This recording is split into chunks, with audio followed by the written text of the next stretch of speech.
एक बार महादेव जी भोगावती नदी पर स्नान करने गए। उनके चले जाने के बाद पार्वती माता ने अपने तन के शुद्ध व चैतन्यित मल से छोटे से बालक का एक पुतला बनाया और उसमें प्राण डाले। उसका नाम गणेश रखा। पार्वती माता ने उस बालक से कहा कि तुम द्वार पर बैठ जाओ और जब तक मैं नहा रही हूं किसी को अंदर मत आने देना।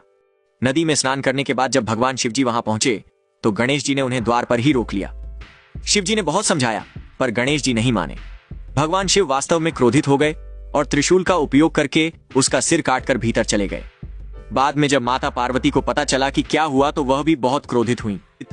पार्वती माता बहुत क्रोधित हुई और उन्होंने ब्रह्मांड को नष्ट करने की धमकी दी। उन्हें शांत करने के लिए भगवान शिव ने अपने गणों को सबसे पहले जिस जीव को देखा उसका सिर लाने के लिए भेजा। गणों ने उत्तर दिशा की ओर लेटे हुए एक हाथी को देखा। उन्होंने हाथी के सिर को लड़के के धड़ पर प्रत्यारोपित किया और उसे पुनर्जीवित कर दिया। तब शिव ने उनका नाम गणों का प्रमुख गणेश रखा।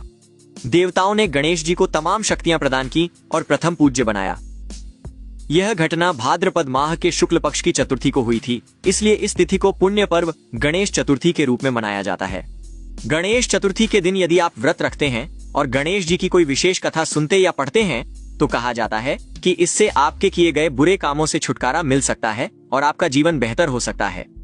गणेश चतुर्थी व्रत कथा व्यक्ति की मनोकामनाएं पूर्ण करने वाली और जीवन में सुख समृद्धि लाने वाली बताई गई है।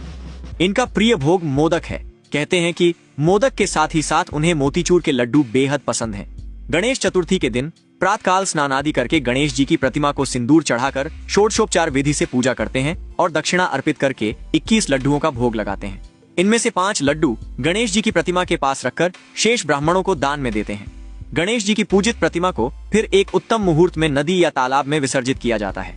इस दिन गणपति पूजन करने से बुद्धि व रिद्धि सिद्धि की प्राप्ति होती है और सभी विघ्न बाधाएं नष्ट हो जाती हैं।